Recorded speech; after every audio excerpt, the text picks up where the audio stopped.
Continuando con los procesos de planificación y también en este momento inicial de la etapa de planificación del proyecto, es muy recomendable e interesante abordar la gestión de las comunicaciones del proyecto.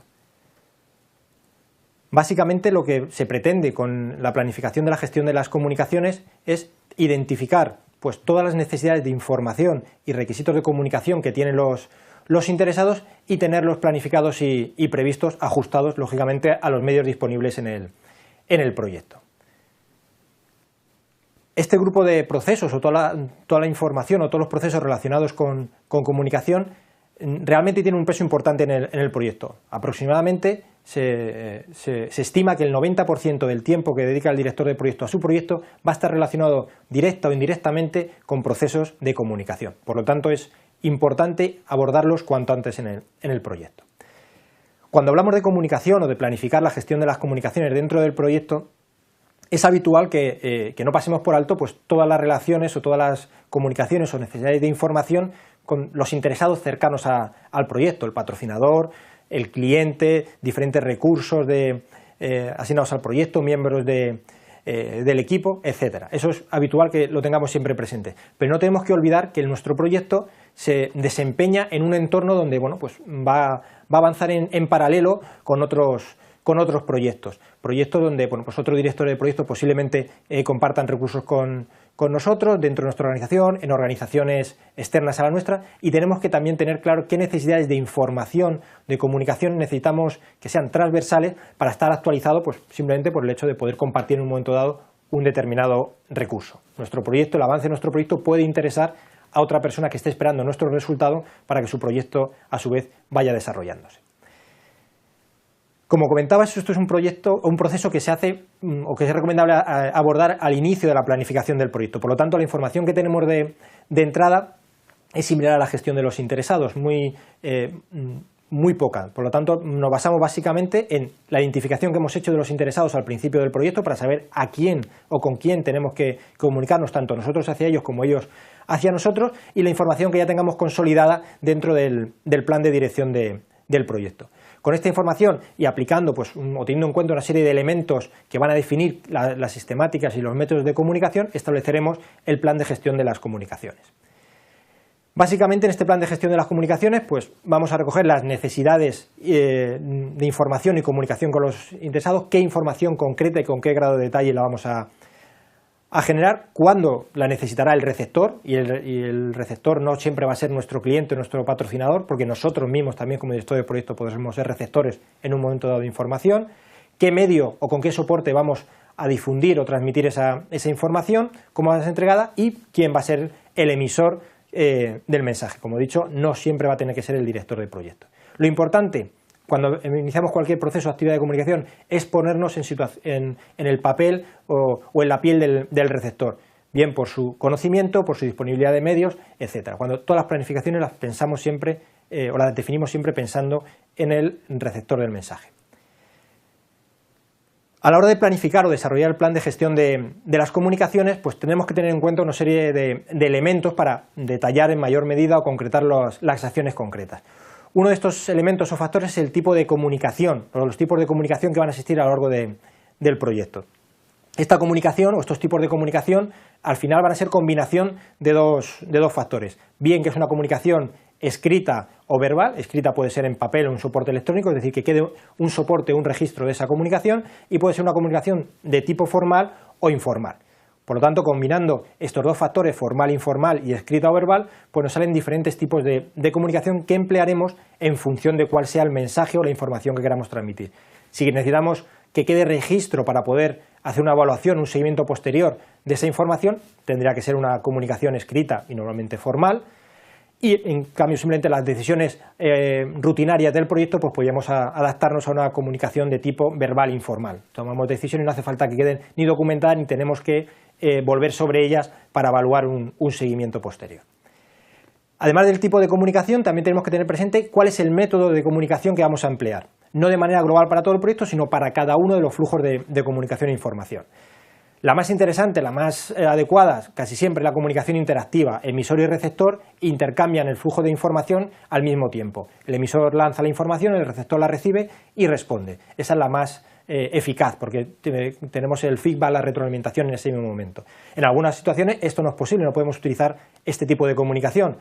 Pues ¿qué modelo o qué método utilizaremos? Pues lo que se denomina el push communication, o sea, es decir, nosotros enviamos la comunicación, la información al receptor, por ejemplo un fax, y es el receptor en el momento que él estima oportuno, pues recoge esa información y continúa el proceso de comunicación. O bien pull communication, en este caso es cuando tenemos audiencias muy grandes o directamente cuando nosotros generamos la información, en ese momento el receptor no la necesita. Entonces, bueno, pues simplemente este tipo de comunicación, este método de comunicación, por ejemplo, puede ser Internet o cursos y learning o intranet dentro de las organizaciones. Ponemos la información a disposición de los diferentes receptores y cada uno la va recogiendo en el momento que considera oportuno. Otro factor que tenemos que tener muy claro a la hora de planificar nuestras comunicaciones va a ser el modelo de comunicación. En cualquier flujo de información entre un emisor y un receptor, bueno, pues tenemos una serie de elementos entre medias de ese emisor y ese receptor, que es todo el entorno o el medio a través de donde se distribuye la comunicación, que lo que va a generar es un ruido. El mensaje lo lanzamos hacia el emisor, hacia el receptor, perdón, ese mensaje queda codificado a través del soporte, puede ser la línea telefónica, internet o simplemente una conferencia. El receptor, a través de sus propios recursos, decodifica ese mensaje y lo recibe.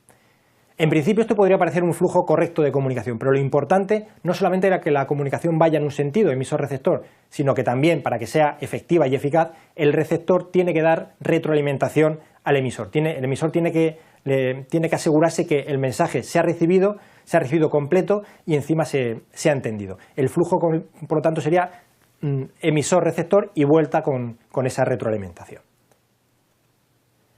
Hay que tener en cuenta que aproximadamente el 55% de la comunicación que tenemos es comunicación no verbal. Por lo tanto, hay que tener en cuenta en aquellos casos donde no interactuemos físicamente con nuestros receptores, pues perdemos parte del mensaje. Habrá que tenerlo muy presente cuando establezcamos estos modelos de comunicación.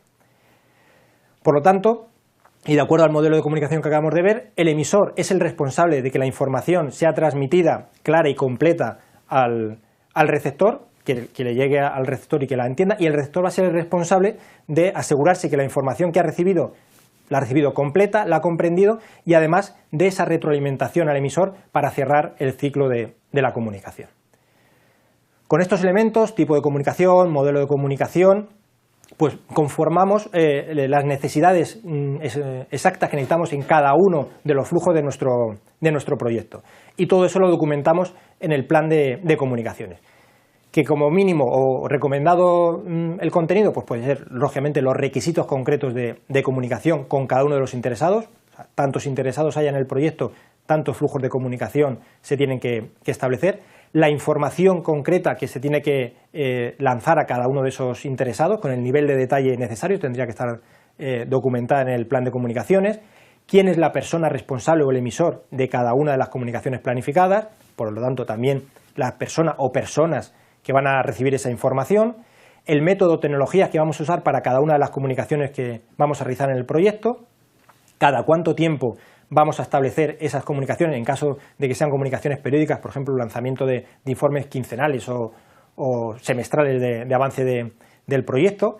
Y además de estos flujos emisor-receptor, es interesante planificar o prever pues, procedimientos o procesos paralelos, pues en caso de que alguna de las comunicaciones se quede atascada o no termine el flujo de comunicación por falta de toma de decisión o de aprobación de un cierto documento o informe, pues tenemos que planificar o prever un proceso de escalamiento, o sea, en caso de que una comunicación se interrumpa, hacia qué nivel superior de la organización del receptor podemos recurrir.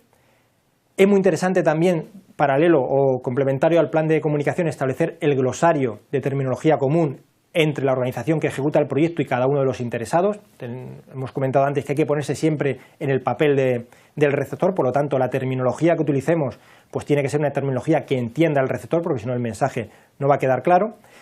Y aparte de esto, como en cualquier otro plan de gestión de los que estamos viendo a lo largo de todos los procesos de planificación, pues hay que establecer la sistemática para actualizar, para refinar, quién va a ser el encargado de mantener actualizado siempre el plan de gestión, si vamos a utilizar pues, cualquier tipo de plantillas, formularios prediseñados que hemos ido elaborando en proyectos previos. Bueno, pues toda esa información debería quedar también recogida dentro del plan de comunicaciones.